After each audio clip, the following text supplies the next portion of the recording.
Hi there. Today in our art activity, we're going to draw and paint a three-dimensional city. So that means we're going to make it look like the buildings are popping out at us. We're going to use angles in our buildings, and we're going to use color to make the buildings look three-dimensional. The first thing that you should do is put your name on the back of the paper. Then flip your paper over, and now you're ready. Start to draw your buildings, and there's a really easy way to draw your buildings. What I'd like you to do is draw an arrow. So maybe one arrow's really tall, and the next arrow might be really short. Either way, make sure that your arrows all point up toward the top of your paper. These are going to be your buildings. The lines at the top are an angle. It's like a corner where two lines meet. Now, draw the sides of your buildings by going straight down from the sides of the arrows. If a line hits another arrow, stop drawing. The reason you stop drawing when you hit another arrow is because it's going to help one building look like it's behind the other building. So keep drawing lines straight down from the sides and the middle of your arrow, and draw them all the way down toward the bottom of your page. Next, you're going to use warm colors. Warm colors are red, orange, and yellow, but you're going to use a warm color to make the windows in your buildings, any size or shape. All buildings are different, and there's all different types of windows in buildings. This is your city, so you make the windows the shape and design that you want them to be. And just use your warm colored crayon to color them in. Now it really helps if your windows slant or are at the same angle as the top of your building. That helps the building look three-dimensional. Now when you color your windows in, you can be really quick at this. You don't have to color really carefully, because we are going to paint this in the end, and paint is going to fill in any gaps that we missed. In this building, I'm going to use some circle windows, just for variety. So now I'm going to use the warm colors to shade in my buildings, and I'm just going to color really quickly around the windows. Remember that anytime you're coloring in this sort of artwork, you don't have to be really careful. You can keep your coloring quick and loose so that it's just marks on the page.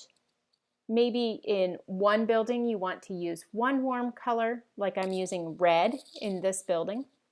And then in another building, you can switch colors so that you have a more colorful picture.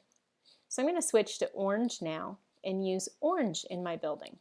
Next, we're going to design the sky, which is the background of our painting.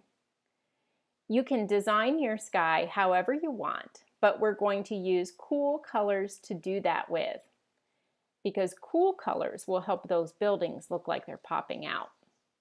So cool colors are purple, blue, and also green. You can make marks of any shape, size, and design that you want. I'm going to make swirls in my sky just because I wanted some curves in my picture. My buildings have a lot of straight lines, and so I thought the sky would be a good place to bring some curves in. So there's no right or wrong way to design your sky. The colors you use in your sky, as long as they're cool colors, can be any combination you choose. Another color you may want to try in your picture, and you can use it anywhere because it's a neutral color, is white. I'm going to use white in my sky to make more swirls. And you won't see my white marks. That's okay. When I paint, that's when they'll show up. So experiment and use white wherever you want to make some marks on your page. That white will really pop when you add color in the painting stage. When you're all finished coloring your buildings, you're going to get your paints ready. And you'll want to get your paints wet. So dip your brush in water and then drop the water in a paint color. So I'm getting my blue paint watery. I'm also going to get my purple ready, and I'm going to start by painting my sky because it's the furthest away. And so I won't be resting my hand in wet paint since I'm starting at the top of my page. And remember that your sky or your background should be cool colors, purple, green, or blue. And just get your paintbrush wet, dip it in the wet paint, and then quickly brush that paint across your page. Now, do you see that white crayon that I used? Can you see those marks? That white crayon is resisting the paint, so the paint's not sticking to any crayon areas. Now the white is really showing up. So I've switched colors to blue, and I'm getting it really watery and then quickly painting it across my page. Sometimes I even take my brush up into the purple so that my blue blends with the purple.